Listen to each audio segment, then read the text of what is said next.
Oh, do you? Yes, we will have those. That's how we base the franchise fee and other things. So we can actually help you do that. So what we need is actual 2012-13 actual operating costs of the landfill and revenue brought in. You can do 13 and 14. I estimate the last 2 months of May and June, or 3 months, April, May, and June of 13, 14. Probably be based on an average right there. And we Estimated closure plan. Yeah, the closure, how much money The is closure available. plan is going to adjust all the time, but I mean, you could overestimate that, justify that cost. But yeah, you only have a 5-year picture of that. So you have to be able to plan in that 5-year window. And that's obviously going to be a couple product of rates. But probably this is something should be done every 5 years. Yes, please. And then, but the closure cost, right now, I know for a fact that if we was ordered by the EPA to close it down regardless because of the monitoring wells results or anything which could happen today, come in tomorrow and say, hey, you guys are closed here until we get to the bottom of this. We do not have enough money for closure. No way. Not even close, I don't think. So that's one of the things, I don't think we need to take money from closure cost, or we need to keep that revenue going in as much as we can. But I believe that sometime in the future we ought to have a plan to start closing off some sections where it's reached its end of its life, which probably none of it has yet. Yeah, I mean that, and I think that is a good plan. I mean, even if you're going to bring it back to its natural state, sagebrush and so forth. I mean, if you did plant that, you'd almost water truck. Or minimal. Some of the seeds that we see in grass, you don't have to water it. Yeah. It just goes off the natural storms. Kind of like a plant. Yeah, just plant a lot of natural stuff, sagebrush or whatever. Okay, is there anything else, any other information that we need, maybe? That's good. John, anything? No, I think this is a fact-finding meeting, and I think once we get some more information, I think it's something that's going to happen every 5 years. Once you evaluate the closure of it, you probably want to come back and reevaluate this again. But I mean, we're covering costs. We're not trying to make money on landfill. Jennifer, would you please do one other thing, and that is contact BJ and see if that was to close today, what the estimated closure cost would be. Today, maybe 5 years or 10 years or whatever. Either one. For closure? Okay. If that's something we do on a 5-year rotation, Yeah. if we review that, then the rates can be reviewed at the same time to see what the impact is.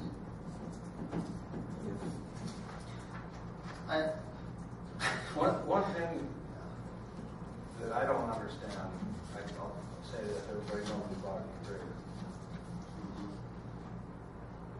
And when it was bought, I was told there was excess funds. And they had to spend X amount of dollars, and that's what they decided to buy. So I think studying that, you might, I don't want to see us get short. No, but I mean, Jennifer will bring up the depreciation, and also, I don't that is understand put in a excess. separate fund, Ron, for you and your equipment. You should know what you need. Yeah. Okay, so much of that put in every year so that you can upgrade your equipment. You need to continuously do that. Well, the landfill could probably use a new motor grader next year. Well, I don't think so. I think we're in pretty good shape. Yeah, this one's getting old. Yeah, it's a year old. But you can be. When you look at that and you look at the compactor right now, and you go, we need a grader? Yeah. Yeah. I mean, you can be a little bit frugal when you're combining equipment. I mean, if you have the luxury to buy new equipment, God bless you. Yeah. I mean, there's only state highway I know has that luxury. You have to have so much money for that. Yeah. Yeah. But I mean, we can be a little frugal on our equipment purchases and get by. The good thing about the grader is at least you're getting multi-purpose off it. You're using it for the roads and things of that nature, so that's good. But but yeah, it was probably an extreme expenditure, but that wasn't our decision. And Jennifer Rogan, you'll relay our comments and thoughts to the city council. Yes, I will. Will you please? I will. Any public comment? George, yes, sir. Come on. Thank you, Mr. Chairman. Some of the conversation regarding the school was that they are charged because of the lunch program. Now, does that include the kids that aren't buying lunch? And the only reason I ask you that is several years ago, in attending the meetings, I found out the school district was being charged about $72,000 or so.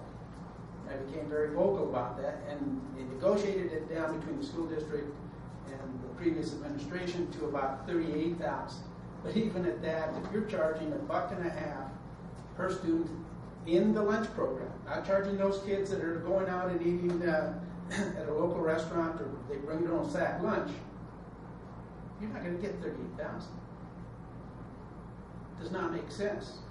In regards to the commercial tree cutters, those people would pay the base fee, and there is no charge, whoever you are, for green, meaning grass clippings, trees, shrubs, that kind of thing. Unless you folks have changed it. I'm not aware of that. In the past, and I'm going to go back to when I was mayor, I remember closure monies being $1 million plus, and now you're telling me that they're less than that, and that bothers me. I don't know if it was dipped into, and if it was, it should have been put on the record, and you guys should have approved it.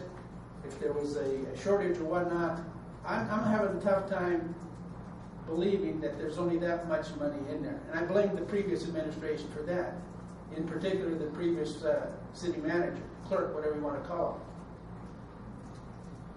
I'm concerned about this base fee. I don't know where that came from. I've been coming to a lot of meetings and I've never heard a $4 base on top of your charge. You need to get the history out on that, Mr. Chairman.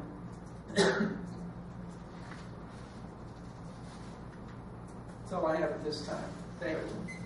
You know, one thing too, Jennifer, just might, I'm not sure how the charter schools are treated.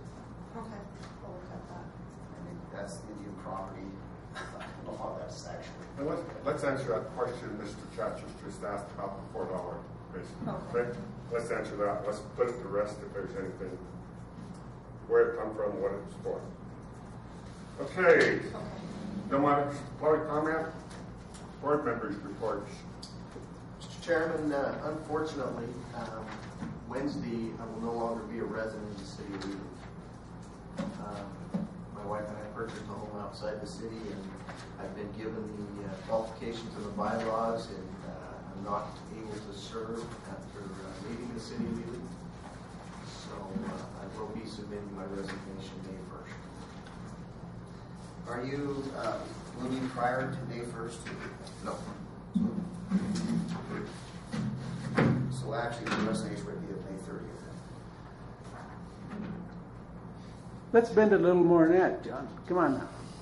I can make it September. You can make it whenever you want. Well, you know, in review, and I did get a copy from Mr. Sears too on the qualifications for the utility board. One of my recommendations is have the city council review that.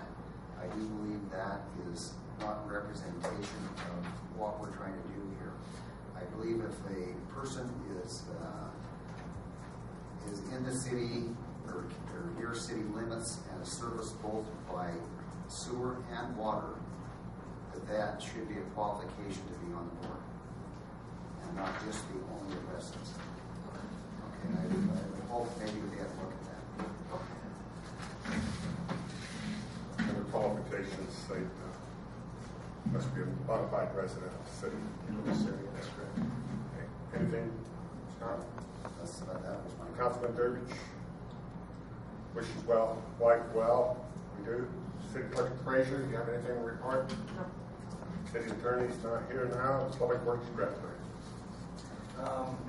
We're still designing the water fill station. It's done. Thank you. It's still in design. Okay. We hope to have it complete by June 30th. Okay. Anything else, Ron? Sure, that's all I have. You been given any information on your vandal? Yes, What's we going to have. happen there? No, not what's going to happen. No. Yeah, but it's turned into a pretty big mess. And just so you know, everybody, I don't know if you know this or not, but the SCADA that we have up there was not working, and that's why the motion sensors didn't trip it off. We've been having major problems with the SCADA up there. So what I'm going to do, the biggest part of the problem is the solar power. With these cloudy days, and I can show you phone messages on my phone from 2 o'clock in the morning. I've got 4 on there just since we've been in this meeting. You know, the batteries. So we're gonna bring power in to that site and probably all the sites.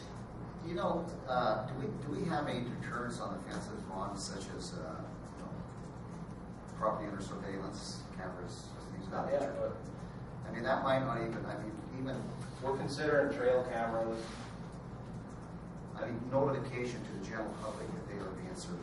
That is being done. I think that's always a deterrent to that.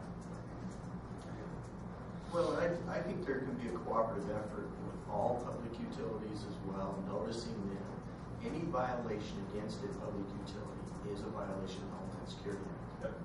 And will be prosecuted as such. And it doesn't even have to be a physical act.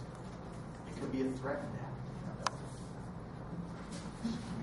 To my knowledge, I don't know where we're at on that. What I've heard is nothing. Juveniles. Well, 2 of them are 18. They're not. The FBI will have a say in it. Yeah. But who notifies the FBI? Sheriff's.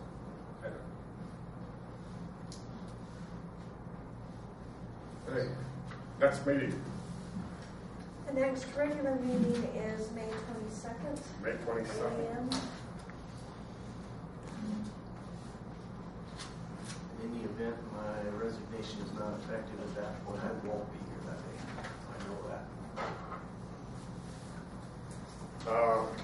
I guess the council will have to notify Jennifer Lee if your resignation is effective, and the city council will have to advertise for a replacement. I've enjoyed working with you, Kevin. If you're not here, I wish some way we can keep you on. It's been a good experience. Thank you. At this time, is there a motion for adjournment? Make that one. Second. Motion's been made and second. All in favor, say aye. Aye. Motion carries. Jennifer, I need to talk to you for a minute. Yeah.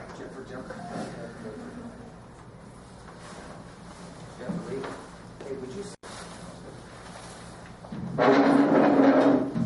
I think with Mr. Robinson's recommendation, we need to see and possibly see when his term expires and he to fill the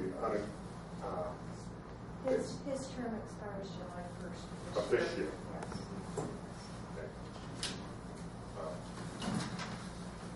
Okay, that's what I was wondering. And I don't realize that, but there's different length of terms. Yes. Well, no, not now. All of them are 4 years now. When it was Okay. initially reformed, then they were staggered. Okay, because I read that. Yeah, but that's not effective anymore. But they're still obviously on. They're just staggered. As far as expiration date, yes. Okay, but So it's no longer 2, 4, and 6?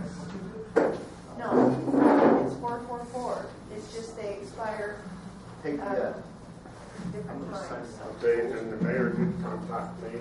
Okay. oh, okay. And asked me about it. I thought everything was resolved last year with our guys. Oh, yeah. There wasn't a record of it. Instead of water. Oh, I agree. That's the way to go on that. Yeah. I think the efficiency's turned out so high though now. Peter, come on, Yeah. warmed up fast about you. Yeah. Thank you, George. That was good. Yeah. That's good. All right, let's see. Thank you. Have a good day. Excuse me. I'd like a copy of that information that John O'Flaherty presented too. Yeah, you betcha. Yeah. Yeah, this is what it is. I'll run that. This has been a Georgetown production. George Chachis reporting.